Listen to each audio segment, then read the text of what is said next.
Hello, everyone. Welcome to the cover reveal. Today we are celebrating Wrong Way Home by Kevin Pettway, book 2 in the Wrong Way series, a Misplaced Adventures novel. This makes like 7 books with Cursed Dragon Ship. Kevin, how are you feeling about that? That's if you don't count Jolly Chicken. Oh, that's true. That's true. So that's 8 books. 8 books. I mean, that's more than anyone else, including me, and it's my company. I mean, that's pretty impressive. I am really excited about it. Mhm, I, mhm. I got to be honest with you. That I never really expected to be here. Well, we're glad you are. And we don't want to torture you guys. We bring you on here to see these covers. So let us reveal the cover.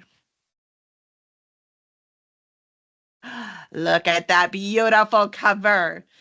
And of course, Wrong Way series has orange in it. And this time, your group of intrepid adventurers go into the Undergates, which is, kind of like, you know, hell for these people in this world.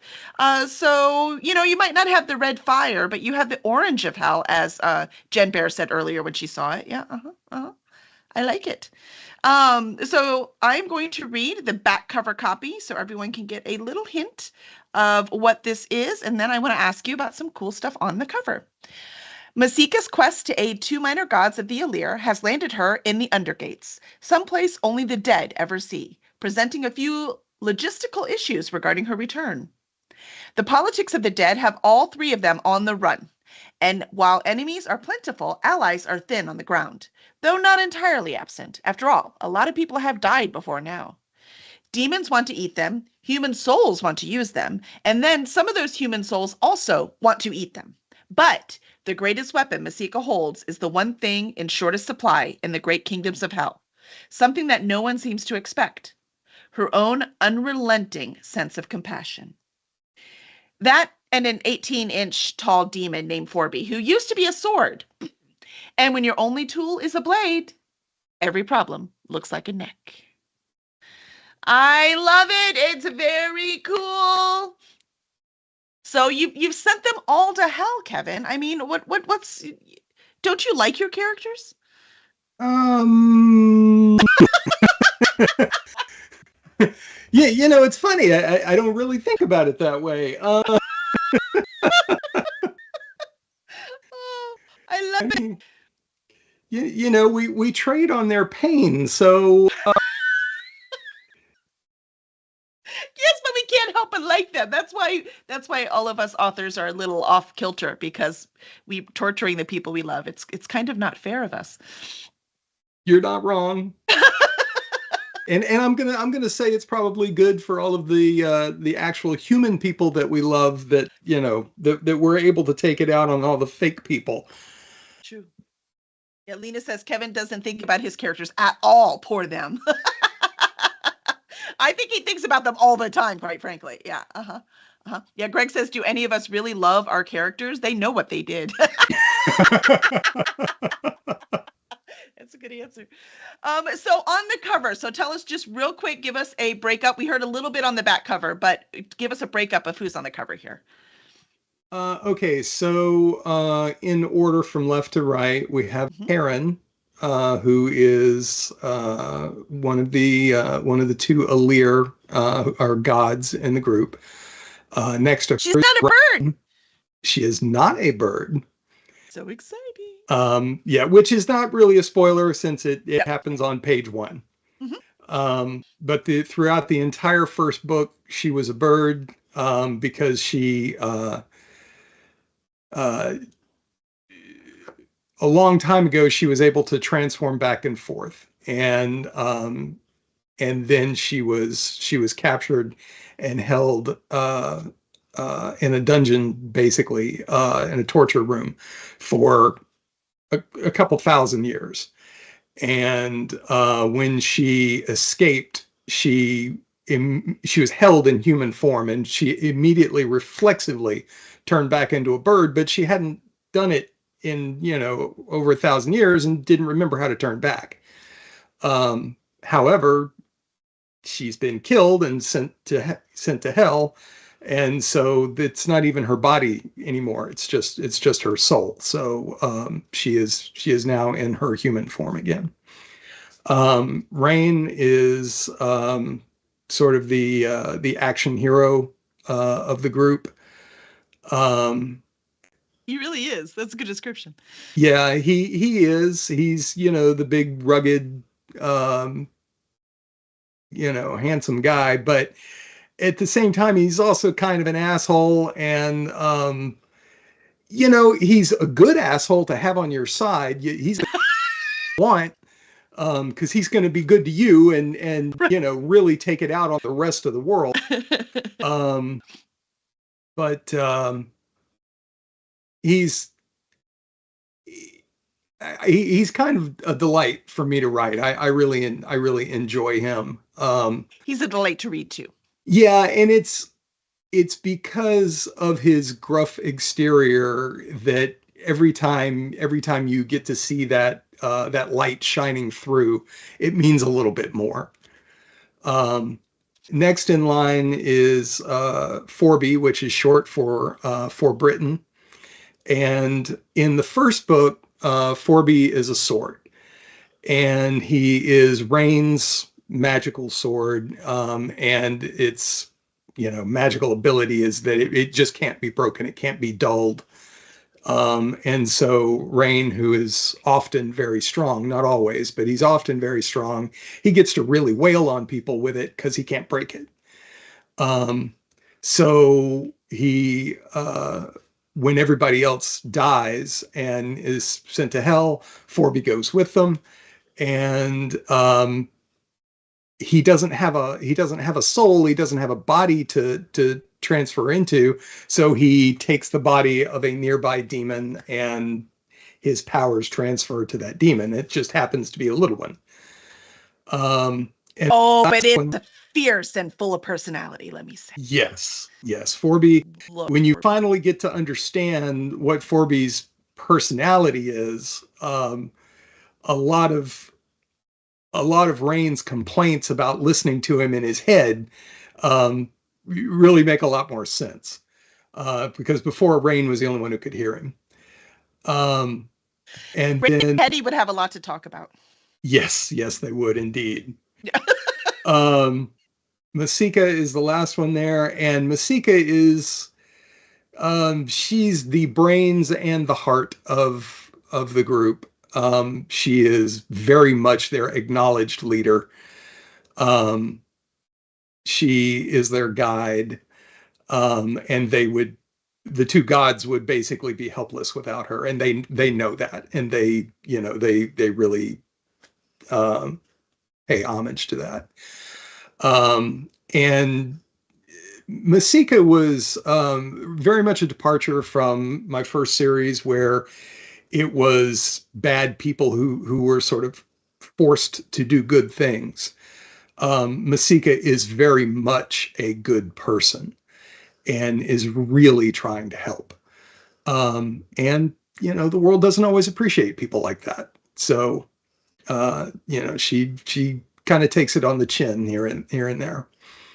And that is our stalwart band of heroes. I love it. I love it. And I like your hell because your hell isn't just like Christian hell. It's more like Greek hell, as in everyone goes there who believes in these gods, right? All the Alir, all the Darish. Was there anyone else? Yes, also the people who don't believe in anything go There you go. there. But this hell is divided up into countries Mhm. and or nations, and there is a Darish nation, and there is an Andos or Andosh nation, um, and then there are demon nations, and there are human nations. Some of the humans that live there, Are- they're not dead people, they are actual living humans.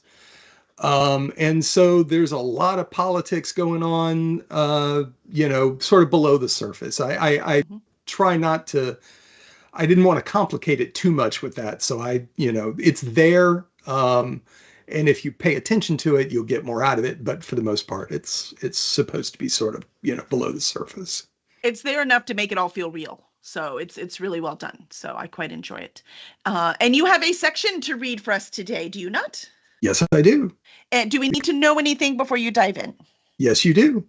Okay. Uh, okay, so they when they arrive in hell, they arrive in a really terrible spot where not that there are any really good spots, but um, they basically fall into acid pits and have to be fished out and are stuck in a cart and driven away. And they are able to escape the cart with the driver and manage to commandeer a flying boat. And the boat flies with these weird sails, and they are flying away from the acid pits, and the demons are chasing them. And that is where we join our heroes here. So I will start reading. Masika found herself bothered by Borodin's lack of calm, though she tried not to show it. Flying boats never made an appearance in her schooling back home, sickly yellow skies or not. Are they getting closer? They look like they're still getting closer. Borodin pulled a tight line and tied it off, allowing the starboard net to swell with imaginary air. Blasts of wind alternated hot and cold across the bow of the skiff as they fled 4 more flying vessels filled with angry, howling demons. The net shone in jeweled rainbow hues and billowed from behind, though the winds blew from the front, and up close Masika saw they were knotted, not into squares as an ordinary net, but strange runes and symbols. It was one more mystery than Masika knew what to do with in the moment. There were so many things she did not understand here, any one of which could kill them all. Deep blue claws on the ends of thick fingers buried in the cabin roof, for Britain clung and grinned, his pointed teeth gleaming. This is very exciting. I wonder if they're going to catch us. Yeah, they're a little closer. Masika's narrowed eyes picked out details from the following skiffs. They manipulated their nets forward and back, up and down in response to some unseen provocation. At the thought, in Lytton, shifted her sight to show her what currents they flew on. Aha! Masika went to port and studied the mechanism that operated the boom over the nets. Yeah, that would work. She looked ahead and watched flows of something that was not air and moved in response to their boat. Clear, rushing down, swimmy and translucent, roaring up. Without Lytton's help, these currents were invisible. Even the demons behind them navigated by feel rather than sight, and they only did so to stay straight. The mechanism required 2 people to operate. Masika moved to the port handle. Borodin, you go to the other side. There. Right. When I say, tilt the nets down, and be ready to tilt up again. His pale face went even whiter and his voice jumped an octave, but he gripped the long handle in both fists. What? I don't know what I'm doing here. I just drive the cart. Calm down, Masika said. Rain had taken Heron into the boat's cabin. Otherwise, she would have asked him to help instead. Just do what I do when I do it. Her sight pulled to a locking mechanism attached to the boom. A series of holes in a thick wooden wheel begged for her attention. Mother love's fortune, she was happy not to be in that cursed cart anymore. She had something to do again, something positive to help them escape. You just got here. A frantic edge overtook Borodin's voice. How do you know what to do? Pull the big metal pin, shove the lever forward 2 spaces, replace the pin. Together, they both pulled, shoved, and pinned their respective sides, Borodin screaming the entire way through. The skiff hit a clear downdraft and its nose turned down into it. They accelerated. They pulled away from their pursuers, who continued flying in a straight line. The boat canted to starboard. Whee! For Britain shouted. From behind the cabin door, Heron screamed. Rain's voice followed, calm and reassuring. Borodin, did you shove the lever 2 spaces or 3? The skiff continued to turn on its side as they zoomed away. 2. I moved it 2. Borodin gripped the post that rose out of the decking with the lever and metal pins and frantically counted. Stuff my head up old King Oldham's colon and call it a stone hat. I moved it 4. A harpoon penetrated the decking just beside Masika's right foot and held fast. Above them, in their own skiff, demons gibbered happily and tied off the rope. She ignored them. For Britain bounded over and licked the harpoon experimentally, long tongue flitting out between pointed tusks. His claws allowed him perfect purchase on the tilting deck. Move it all the way back, 4 places. Masika smiled and injected as much calm as she could into her voice. Count it out this time. He counted and pinned the hefty iron rod into the levered wheel, and Masika corrected their twist on her end with the motions Lytton showed her were correct. Even before, when Lytton was merely a rune-crafted piece of jewelry, Masika wondered if it had agency of its own. But now, from inside her own mind, the presence actively directed her toward the correct places to put her hands, showed her how far to pull and where to place the pin. The possibilities flew so much further than simply seeing into the distance. There, above them into port, a gigantic swirling of clear and swimmy something spun at vast speed. Masika pulled a long lever situated out over the boom and folded her net slightly, resulting in the skiff turning toward port. She snapped the net full out and shouted, "Count 6 spaces up, that's back toward you, and pin, now." Together they did as Masika commanded. The skiff scudded into an upward stream of translucent ether that strained the nets and shot them upward as if flung from a ballista. They zipped up and past their howling pursuers, and the harpoon cracked in half, snapping back along the line to narrowly miss a demon's headish place. Back to home, 2 spaces, now! The pins entered the broad discs just as the skiff slid into an outer arm of a great and unseen spinning wheel of currents in the sky, and their vessel zoomed away, an arrow shot by an invisible bow. Creaks vibrated from the booms through the decking under their feet as they shot through the yellow sky, black stone whizzing past beneath them. Borden screamed in terror. The demons screamed in frustration. For Britain screamed in delight. Behind, the demons lifted their boats into the undetectable maelstrom, but without the ability to directly perceive it. Their angles were wrong. 3 of them spun in circles, one of which lost its nets and plummeted, while the other 2 bounced off one another before following. Those final 2 vessels peeled away in time, their dark red occupants shrilly bellowing rage and venom. With Lytton's help, Masika scanned the booms, nets, and control mechanisms for strain and damage. Surprisingly, there was none. "Do it again! Do it again!" Bouncing on the decking, tail swinging in the air above his furry blue head, for Britain's little body shook with excitement. "That was the best thing I ever did!" Borden threw up on the deck.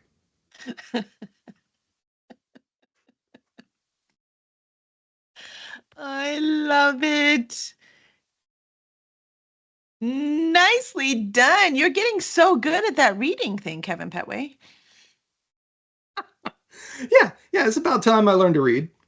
No, I mean, like, there is a different skill. That's why we pay professional narrators. But I mean, you rocked it, man. See, Lena's clapping. Come on now. Jen loves the voice. No, you did awesome, man. So nicely done. I'm very excited about that. I love 4B. So now all of you get a little tiny taste. And I think he's wonderful. But I understand it's just like Daryl, right? Like, he's so much fun to read about, but I wouldn't want him in my head all the time either. So I don't know how writers do it. Corby very much has short guy syndrome. And he's only 18 inches tall. He's got a very unique syndrome. Most short guys I know are not like eager to go die again. Like, this is very unique. Very unique. Of course, it's more complicated than that, but you're going to have to read it if you want to find out, which you can pre-order. You can pre-order this copy right now. Zepha will put the link up, so it is available for pre-order. If you did not get the first one, if you follow that link, you'll also see the first one. And it is available on Amazon and Kindle Unlimited, and the paperback is available wherever it is you get your paperbacks. So you can even order it from your local store if you like. And we will have ARC copies, early advanced reader copies that will go out in a couple weeks. And so when those are ready, Kevin, where can people find you if they are looking for a copy? So if you just want to get in touch with me, you know what? I don't mind if people email me. My email is Kevin at kevinpetway.com.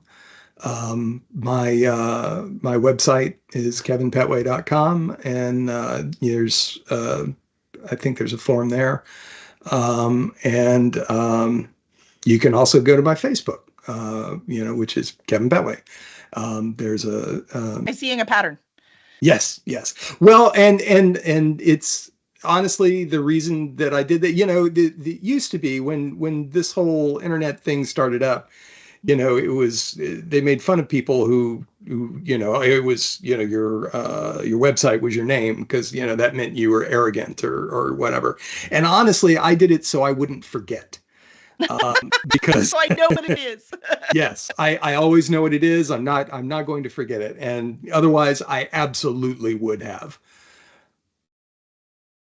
So yes, that is where anybody can get a hold of me. Excellent. I'm trying not to make a joke about arrogance. Anyways, yes, so kevinpetway.com. Also, if you go, you can join our company Discord, cursedragonship.com/Discord, and come join our Discord. Come hang out with all these awesome authors that you see on here, and we will also offer the ARC there as well. Yeah, So, and let me say something too, just real quick about the Discord. The Discord is amazing. The writers there, every single one of them are just delightful. It's the most engaged group that I have ever had the joy of hanging out with. They're amazing, and I love them all, each and every one. Um, and Yeah, I'm really, really excited to be part of this community. well, thank you so much. And this book comes out November 12th.